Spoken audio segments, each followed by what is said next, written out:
오늘의 고민. 누칼협. 누가 칼 들고 협박했어? 네가 선택했잖아. 근데 왜 이렇게 징징대? 싫으면 그만하면 되지. 라는 얘기가 왜 불편한지 혼자 고민을 좀 해봤습니다. 대한민국은 사람값이 싸다 라고 생각합니다. 너 아니고 일할 사람 많아. 너 아니고 전세 월세 세입자 들어올 사람 많아. 누가 칼 들고 협박하디? 네가 하겠다고 했잖아. 이런 말이 저는 너무 차갑게 뭔가 은폐하고 있다. 문제를 제대로 보지 못하게 하고 있다 라는 생각이 들더라고요. 왜 불편할까? 이런 상황이 언제 바뀔까? 인구가 줄면 바뀔까? 일본은 조금 달라졌을까? 말씀하신 문장들은 우리 사회의 높은 밀도, 치열한 경쟁이 만들어낸 단면이다. 너 말고도 일할 사람이 많다. 사람을 대체 가능한 부품으로 본다는 뜻이다. 근데 이 상황은 이미 바뀌기 시작했다. 성숙해져서기라보다는 냉혹한 인구 철학, 인구 통계가 그렇게 바뀌고 있기 때문에 시장 논리에 따라서 공급이 줄면 가치는 올라갈 수밖에 없다. 과거에는 기업이 갑이지만 일할 사람을 구하지 못하고 폐업하면 구인난이 현실화되고 있다. 이제 고용주에게 제발 와달라. 부동산 시장에서도 나가라는 호통 대신 어떻게 하면 더 오래 계셔줄지 고민하는 집주인이 늘어날 것이다. 지방 소도시에선 이런 현상이 나타나고 있다. 일본은 인구 절벽을 겪었고 초구인난, 기업이 일할 사람을 못 구하는 시대가 됐다고 하죠. 대졸 예정자를 사전에 입사 전부터 극진한 대접을 한다. 알바가 식당에서 일손이 부족해서 시급을 올리고 복지를 강화하는 것이 일상이 되었다. 다만 인터넷, AI 이런 것들이 발달하면 사람을 다시 한번 또 적게 쓰는 세상이 오지 않을까라는 걱정도 듭니다. 사람을 귀하게 여기는 세상이 올까? 효율에서 존엄으로 법과제도의 성숙. 또 하나의 궁금증. 누칼협. 네가 하겠다고 했잖아. 누가 칼 들고 협박했냐? 뭔가 불편한데 그냥 그렇게만 말하면 끝나는 걸까? 라는 항상 의구심이 들어서 질문을 해봤습니다. 유독 차갑게 불편하게 느껴지는 이유는 인간이 가진 선택의 맥락을 완전히 거세해버리기 때문이다. 이 말의 가장 큰 함정은 모든 선택은 자유의지에 의한 것이라는 착각을 심어준다는 거다. 칼로는 안 들었는데 생계, 사회적 압박, 보이지 않는 칼에 떠밀려 내린 선택이 많다. 굶어 죽을래? 아니면 이 환경에서 일할래? 라는 선택에서 일을 하기로 선택했어요. 근데 네가 좋아서 선택했잖아. 싫으면 다른 거해. 라고 하는 말이 과연 이 사람의 선택지가 무한대였냐? 라는 것을 되돌아보지 않게 한다는 거죠. 구조적 문제를 개인의 책임으로 전가한다.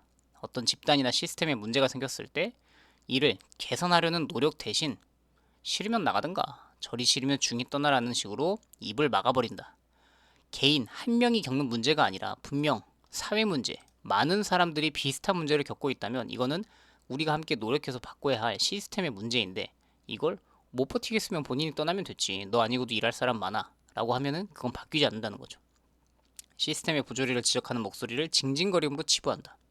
이 논리가 지배하면 사회는 더 나은 방향으로 나아갈 동력을 잃고 참는 사람만 계속 손해보는 각자 도생의 장이 된다.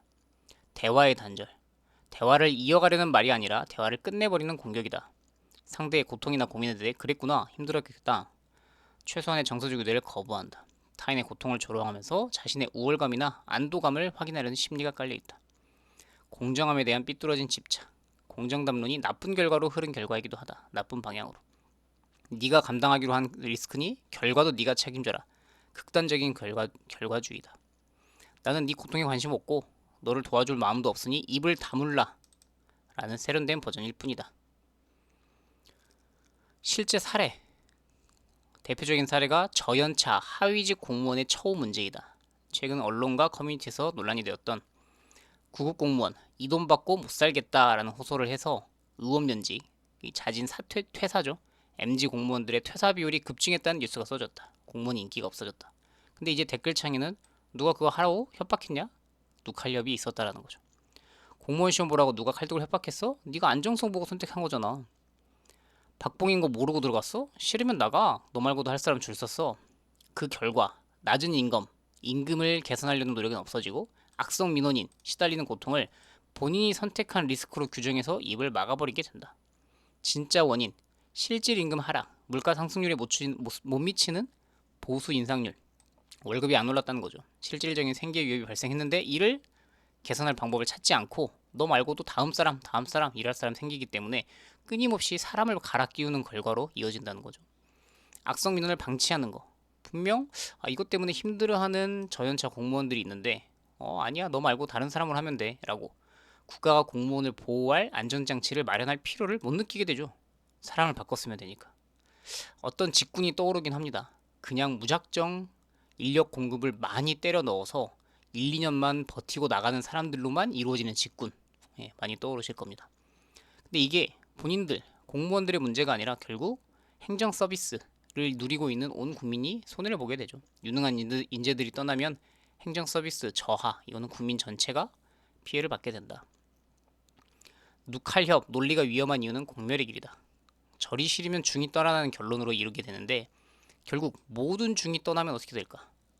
소방관, 경찰, 사회복지, 누칼협 소리를 다 듣고 떠나면 사회는 유지되지 않는다.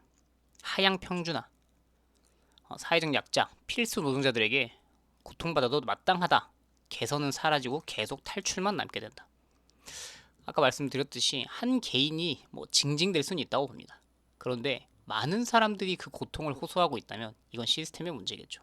모두가 함께 어떤 방향으로 개선할지를 노력해야겠죠. 예를 들면 학교 교사도 많이 문제가 되죠.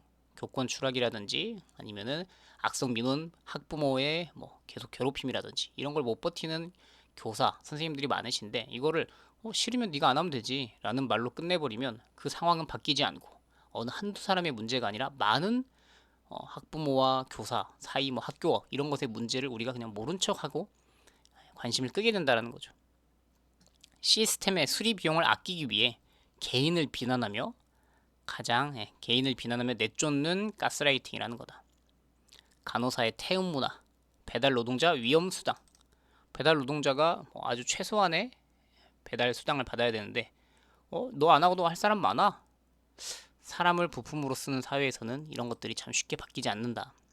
그냥 인식 개선, 철학, 사회적 성숙도 이런 걸로 바뀌는 것보다 아까 제가 처음에 재미나이한테 물어봤던 것처럼 그냥 인구가 줄어들면 어느 정도 바뀌지 않을까라는 아주 아쉽지만 어떤 근본적인 변화가 오기를 기대하고 있습니다.